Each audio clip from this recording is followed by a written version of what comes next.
di Edukons Podcast, menjadi teman cerita untuk berbagi kebaikan dan kebahagiaan.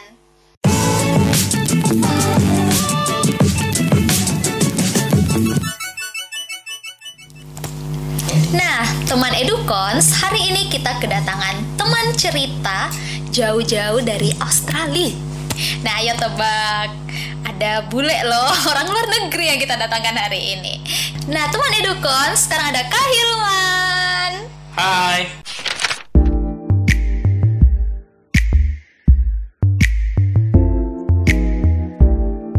Nah, Kak Hilman gimana kabarnya? Alhamdulillah baik. Oke, jadi siap dong ya hari ini berbagi bersama teman Edukons? Selalu siap. Pokoknya buat teman-teman Edukons, apapun pertanyaannya saya coba jawab dengan sebaik mungkin. Oke, betul? Yakin? Yakin. Asal pertanyaannya jangan pertanyaan yang terlalu sulit ya. Oke. Seperti 3, akar, pangkat, 4 dan sebagainya. Saya juga nggak tahu kalau itu. Nah, jadi teman Edukons, hari ini kita menghadirkan teman cerita kita di sini karena kita ingin berbagi cerita tentang pengalamannya Kak Hilman selama kuliah di luar negeri. Nah, Kak Hilman kalau boleh sharing dengan teman Edukons, Kak Hilman sejak kapan sih kuliah di luar negeri? Atau dari SMA, dari SMP, dari SD? Oke, cita-citanya mau ke luar negeri sekolah itu sejak SD sebenarnya. Jadi waktu SD dulu itu kan sering kalau di belakang rumah lagi main lihat pesawat terus bilang ke mama, saya nanti akan naik pesawat itu ke luar negeri kuliah. Tapi itu terwujud pertama kali itu terwujud di tahun 2005. Tapi bukan kuliah, SMA. Saya ikut pertukaran pelajar, ada seleksinya. Pertukaran pelajar lembaganya diwadahi oleh Bina Antar Budaya AFS ya, 2 lembaga yang berkolaborasi. Kemudian saya di sana selama setahun di Amerika. Di sana mengambil tingkat SMA. Nah, di sanalah pertama kali menginjakkan kaki di luar negeri. Nah, setelah itu pulang lagi melanjutkan kelas 3 SMA di Imin Putra. Nah, setelah di sana kelas 3 SMA selesai, saya lanjut kuliah di UNN, jurusan psikologi. Nah, setelah di sana saya lanjut lagi pendidikan di Amerika, S2. Nah, S2 di sana. Nah, singkat cerita, pulang dari Amerika, kemudian lanjut lagi. Sekarang sementara proses kuliah S3 di Australia. Nah, tadi yang waktu SMA itu yang pertukaran pelajar berapa tahun sih Kak di sana? 1 tahun. Jadi programnya memang dirancang 1 tahun. Kita di sana merasakan selama 1 tahun semua aktivitas yang dilakukan oleh anak-anak remaja. Programnya itu sebenarnya waktu ada kejadian ini, pengumuman Menara Kembar. Nah, di situ kan banyak orang yang bertanya-tanya, negara Muslim itu seperti apa sih? Nah, kenapa sih ada teroris? Nah, kayak gitu. Nah, untuk bisa menjalin komunikasi yang baik, makanya anak-anak dari negara yang memiliki populasi Islam yang cukup besar itu dibawa ke Amerika. Kemudian mereka mempromosikan Islam di sana. Nah, salah satunya saya. Makanya yang dipilih juga anak-anak dari pesantren. Oh, gitu. Nah, waktu S2 itu berapa tahun Kak di Amerika? Nah, S2 itu programnya ada yang 1,5 tahun, ada bahkan 1 tahun, ada yang 2 tahun. Saya ambil yang 2 tahun. Jadi total masa studinya 4 semester. 4 semester. Nah, kalau sekarang di Aussie sudah berapa lama Kak? Nah, Australia ini sudah masuk bulan ini nih, pas masuk tahun kedua di Australia. Nah, sementara riset lagi jalan. Nah, ini untung ada waktu nih untuk bisa ngobrol di sini. Bisa diculik ke sini. Iya, bisa diculik di sini. Padahal ini tadi saya sementara ngedit revisi daripada reviewer, karena kan harus publikasi di jurnal internasional juga. Kemudian kemarin habis meeting dengan supervisor juga. Jadi luar biasa kesibukannya. Untung bisa di sini. Jadi spesial hari ini Kak Hilman meluangkan waktu untuk. Apalagi kalau teman-teman Edukons yang minta harus segera, karena kan kita mau berbagi. Itu dia. Nah, ngomong-ngomong tentang kuliah di luar negeri nih Kak, kan tadi katanya waktu kecil suka lihat pesawat kalau lewat. Pokoknya saya harus naik pesawat nih. Nah, nah kuliah pertanyaannya adalah kuliah di luar negeri ini karena tadi mau naik pesawatnya atau apa sih yang bikin Kak Hilman akhirnya memutuskan kuliah S2 di luar negeri? Apa karena pengalaman SMA tadi atau gimana? Pertanyaan ini menarik ya buat kita semua. Jadi, kenapa sih mau ke luar negeri kuliah? Kalau sekarang sih saya mau bilang, sebenarnya kalau untuk kuliah di luar negeri itu ada orang-orang bisa berlainan alasannya ya, beda-beda alasannya. Kalau bilang kualitas pendidikan kita di Indonesia juga bersaing. Sekarang sudah banyak dosen-dosen yang dari luar negeri juga masuk ke Indonesia. Kita semakin baik dalam hal pendidikan, dan tidak ke luar negeri kuliah pun kita bisa memiliki kualitas pendidikan yang tidak kalah bersaing dengan mereka yang ke luar negeri kuliah. Ada yang bertanya mungkin, tapi yang dari luar negeri kuliah itu hebat-hebat. Nah, jangan dulu. Bukan yang dari luar negeri kuliah yang hebat-hebat, tapi yang berangkat ke luar negeri kuliah yang hebat-hebat. Karena mereka melalui proses seleksi, orang-orang terpilih. Dan seandainya sekalipun dilakukan seleksi yang serupa untuk masuk kampus-kampus Indonesia, ya tentunya tetap berkualitas. Nah, makanya alasannya harus tepat nih. Kenapa harus ke luar negeri kuliah? Nah, kalau saya sendiri, salah satu alasan di antara banyak alasan adalah saya ingin membawa perspektif berbeda di bidang ilmu saya. Ya, misalnya saya kan belajar psikologi, teman-teman saya di Indonesia juga belajar psikologi dari dosen-dosen mereka yang tentu saja hebat. Ada di UGM, UI, kampus-kampus ternama di Indonesia. Nah, begitu saya kuliah di Amerika, saya pulang ke Indonesia, saya membawa berbagai macam perspektif yang saya bawa dari Amerika. Nah, makanya kenapa saya nggak kuliah S3 lagi di Amerika, karena itu kan saya ingin memperkaya sudut pandang saya mengenai bidang ilmu psikologi ini. Jadi makanya saya pilih, kalau begitu saya mau ke Australia lagi deh. Nah, nanti kan bisa menambah wawasan. Jadi punya perspektif lain. Punya perspektif lain. Bukan merasa lebih benar karena sudah dari luar negeri kuliah, sama sekali tidak. Tapi kita menawarkan sudut pandang berbeda. Karena yang namanya ilmu pengetahuan itu, ya harusnya kan kita bisa lihat dari sudut pandang yang berbeda. Terus kan, setuju. Nah, kenapa memilih Amerika dan Australia? Memilih Amerika dan Australia waktu kuliah S1. Nih, ini kan pengaruh kuliah S1, baca buku-buku terbitan yang paling banyak dari Amerika. Paling banyak dari Amerika, buku-buku tebal, jurnal-jurnal ditulis dalam bahasa Inggris. Amerika, terbitan-terbitan APA. Yep. Dulu tuh paling terkenal ya waktu kuliah S1, APA, apa-apa APA, jurnal APA, gaya nulis APA. Terus saya bilang, APA ini di mana ini tempatnya? Pasti di sana sumbernya nih ilmu psikologi. Makanya saya bilang, ada tidak yang menawarkan beasiswa untuk Amerika? Ternyata ada, Fulbright waktu itu. Seleksi yang pertama gagal, nggak langsung berhasil untuk yang Fulbright. Tapi yang seleksi keduanya, saya belajar dari kegagalan yang pertama. Ternyata di situ lolos. Nah, sekarang kenapa di Australia? Pertanyaan yang menarik. Waktu saya di Amerika, tadi kan waktu di Indonesia, alasannya ke Amerika.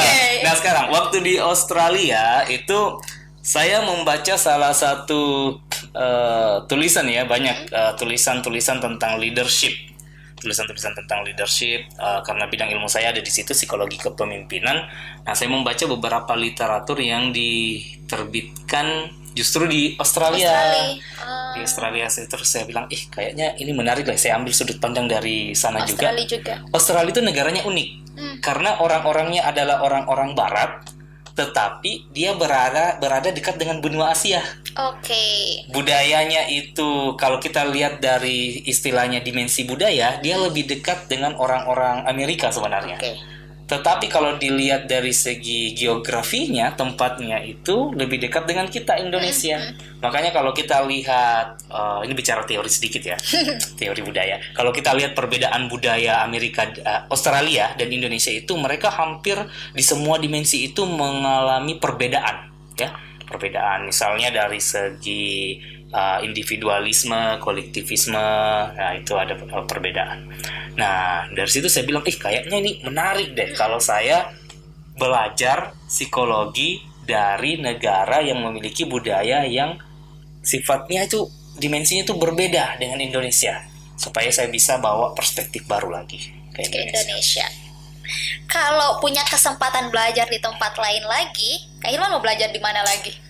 Nah, pertanyaannya bagus. Mau ke Korea Selatan. Oke, ke Korea Selatan. Karena apa? Karena drakornya atau? Kayaknya korban drakor kan. Nah gini,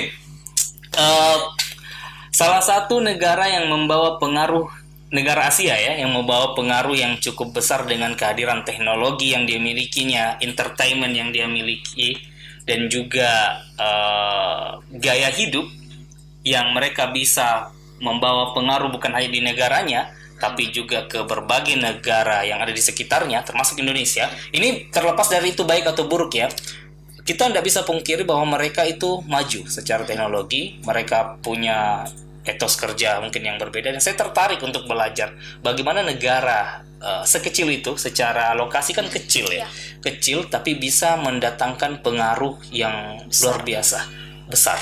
Ya, luar biasa besar dari segi teknologi, dari segi kedokteran, ya, dari segi pendidikan, itu mereka hebat ya. Kalau jumlah penduduknya tidak banyak, jumlah penduduknya sedikit ya. Bahkan mungkin di Sulawesi ini lebih banyak penduduknya daripada di Korea Selatan. Nah, ini yang perlu saya rasa saya mau lihat, mau studi di sana, dan saya juga beberapa kali pernah sama-sama dengan profesor yang berasal dari Korea Selatan itu membawakan webinar. Nah, sehingga di situ saya bisa memahami bahwa ternyata perkembangan di sana itu bagus, tapi ada hal-hal negatif yang kita tidak pahami. Sehingga kalau kita sama-sama bisa belajar di sana, kita bisa lihat di balik sebuah perkembangan yang luar biasa ada sisi gelap dari perkembangan tersebut. Nah, hal ini yang menarik untuk saya pelajari menurut saya. Semakin banyak perspektif, maka semakin banyak hal baru yang karena sebenarnya pengetahuan kita itu bukan persoalan kita tahu semakin lama, kita tahu semakin banyak terus kita semakin cerdas. Bukan, tapi ketika kita belajar, kita memperkaya diri kita dengan berbagai macam sudut pandang.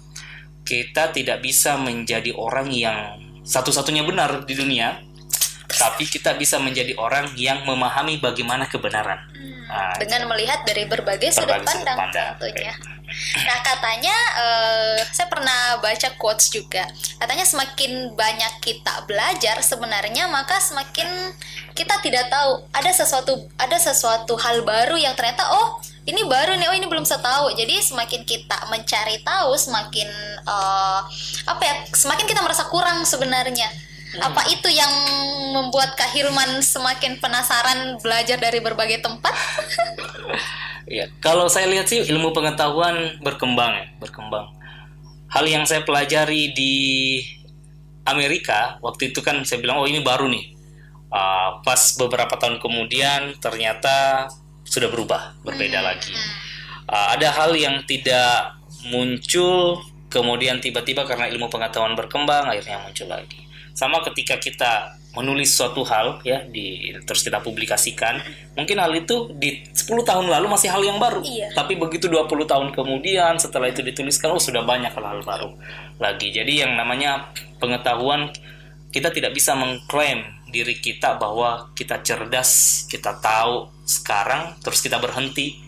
Karena pada saat kita bilang saya sudah tahu, saya sudah paham, dan kita berhenti di situ, maka ilmu pengetahuan akan meninggalkan kita. Jadi kita kejar-kejaran nih ceritanya nih sama perkembangan ilmu pengetahuan. Iya, karena kan selalu ada hal baru ya. Ada terus, betul. Nah, Kak Hilman, tadi berbicara tentang semangatnya Kak Hilman untuk belajar di berbagai tempat. Nah, pernah nggak sih Kak Hilman merasa entah itu gagal kah atau mungkin mengalami kendala selama belajar di luar negeri? Bukan hanya selama belajar di luar negeri, sebelum berangkat ke luar negeri saja itu sudah merasakan kegagalan. Jadi yang orang lihat mungkin ya ke luar negerinya kuliah, dapat ijazah S2-nya mungkin atau dapat PhD-nya, tapi di balik itu kan yang tidak terlihat banyak kegagalan. Jadi kisah sukses sebenarnya itu kalau menurut saya adalah kisah-kisah yang dipenuhi dengan kegagalan.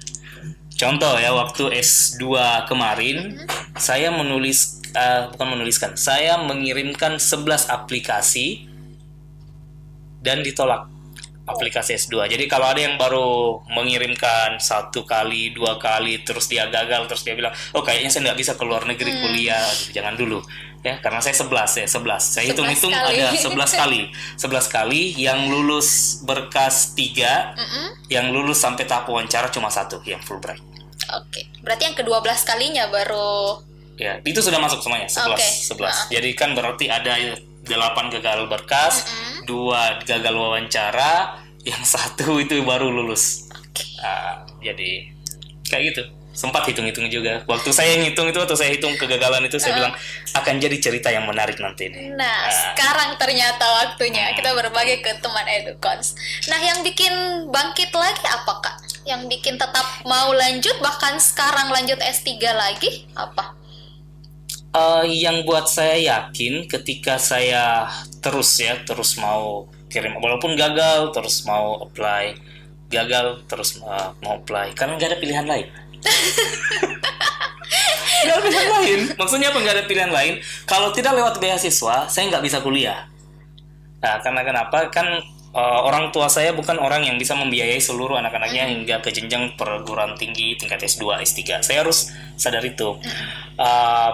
Karena saya punya saudara yang ya cukup banyak dan orang tua punya tanggung jawab yang besar, makanya saya bilang untuk pendidikan saya selanjutnya harus jadi tanggung jawab saya bilang, bahkan untuk bekerja sekalipun saya bilang sama diri saya, ijazah saya hanya boleh dipakai untuk daftar beasiswa, untuk daftar S2 waktu itu saya bilang. Jadi saya yakin, saya belajar terus, dan akhirnya ya ada juga yang nerima saya.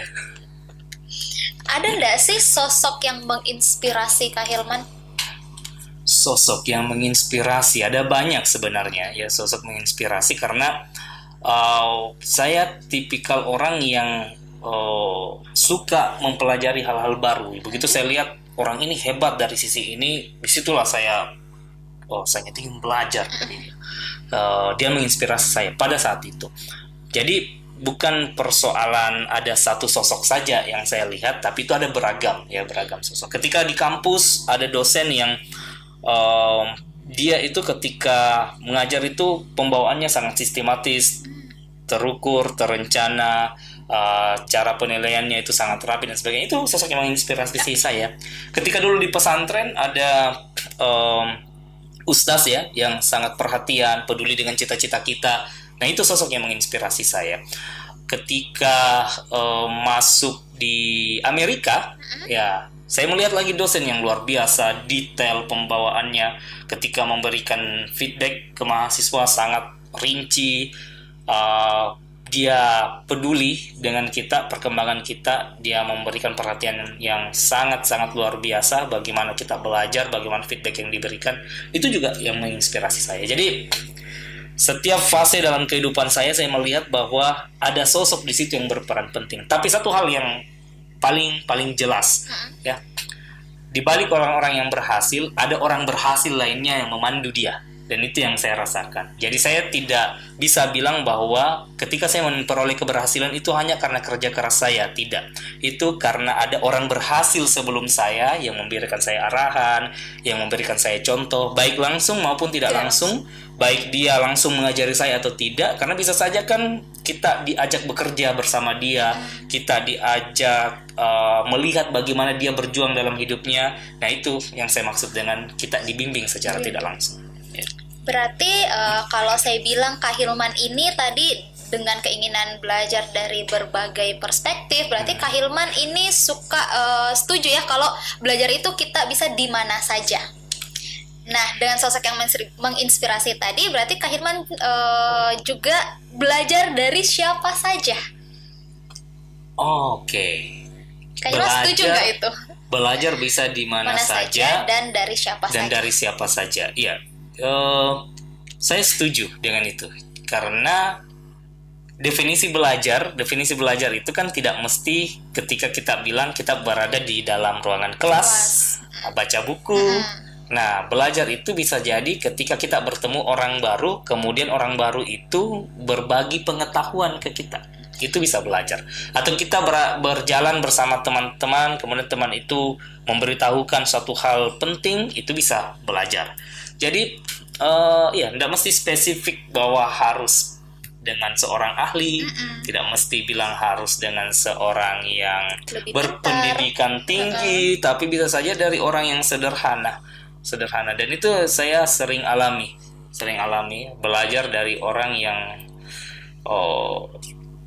baru saya temukan. Dan itu kadang-kadang terjadi seperti halnya ketika di bandara ya. Di bandara itu kan banyak orang yang istilahnya dia sering bepergian keliling dunia. Kita nggak tahu pekerjaannya dia apa, dia sebenarnya apa, tapi dia sering bepergian keliling dunia. Dan di saat itu dia bercerita banyak tentang daerah-daerah yang dia datangi, bagaimana orangnya, bagaimana budaya, dan itu sangat-sangat memberikan informasi mengenai suatu tempat tanpa harus saya ke sana. Dan disitulah juga belajar. Nah, teman Edukons, itu dia tadi cerita menarik dari Kak Hilman kuliah di luar negeri. Supaya lebih menarik lagi, kita kan bermain games, Kak. Wah, ada games. Nah, kalau di luar biasanya gelas itu isinya minuman ya. Nah, kalau di sini ada pertanyaan-pertanyaan. Waduh.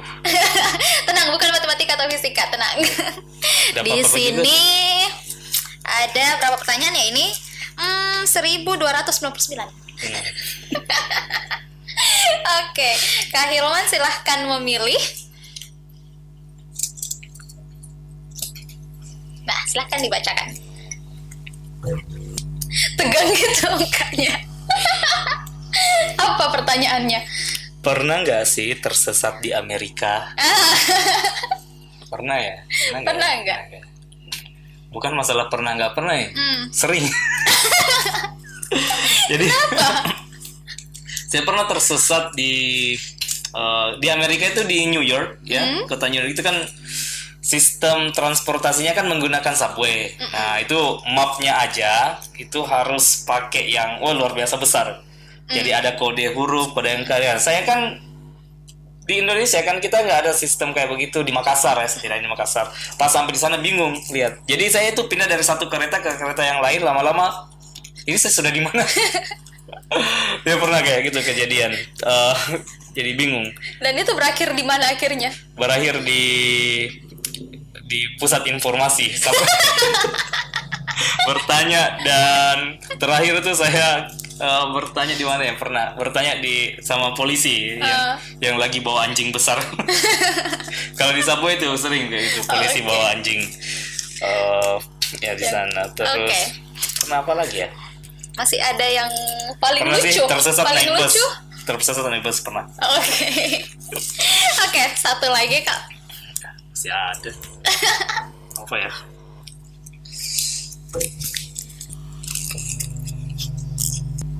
Pernah nggak sih merasa kelaparan selama di Amerika atau di Australia? Di Australia, dan mengapa? Wah, kelaparan sering. Ini karena malas masak. Jadi ceritanya kelaparannya itu karena ini asik belajar. Kan waktu di Australia itu kan saya sendiri, jadi ngekos, istilahnya ngekos, tinggal sama orang Australia. Nah, tapi kan nggak dimasak kan, jadi ngetik, belajar, ambil terus barang-barang dari kulkas kan, makan terus, gitu terus sampai lupa belanja. Akhirnya pada suatu saat saya sangat lapar sekali, terus buka kulkas, semuanya habis. Saya sudah kelaparan semalaman. Karena di Australia itu aktivitas warga itu jam 5 udah sepi. Jadi toko-toko itu jam 5 sudah tutup. Jadi saya pernah kejadian, saya kan nggak tahu pertama datang di sana. Saya bilang sebentar aja pulang, saya masih mau ngetik di kampus. Nah, itu sudah pukul 7 malam. Nah, saya siap-siap pulang. Nah, ternyata saya baru tahu kok busnya nggak datang-datang. Saya lama-lama saya bisa bermalam di kampus. Dan ternyata saya baru tahu kalau bus terakhir itu pukul 8 malam. Dan itu sudah sangat sepi sekali. Iya, waktu itu. Nah, mau GoFood, mau GrabFood, nggak ada. Nah, di sana ada pakai Uber ya? Uber ada. Oke, itu tadi games. Atau masih mau lagi? Cukup ya. Saya tinggal jawab. Nah, Sekarang Kak Hilman, setelah tadi Kak Hilman berbagi cerita bersama teman Edukons tentang pengalaman Kak Hilman selama kuliah, selama belajar di luar negeri, sekarang kita mau berbagi tips. Okay. Nah, berbagi tips dengan teman Edukons. Menurut Kak Hilman, kuliah di luar negeri itu susah nggak sih? Susah tidaknya sebenarnya sih tergantung individunya. Pertama, punya kemampuan atau tidak. Kalau kemampuannya bagus, saya kira tidak ada masalah. Tapi kalau menurut saya ada hal yang membuat kuliah di luar negeri itu, yang saya tahu ini Australia sama Amerika ya. Saya nggak tahu luar negeri yang lain bagaimana. Yang membuat saya berpikir bisa saja lebih mudah daripada kuliah di negara lain. Ya. Apa itu? Misalnya kalau kita di sana itu sudah ditahu kalau misalnya mau ngerjain tugas, dosennya mau periksa apa yang dosennya mau lihat itu sudah tertulis semua, sudah jelas, rubriknya udah jelas. Jadi kalau mau dapat nilai 100 itu kita sudah tahu apa yang harus ada dalam tugas-tugas kita.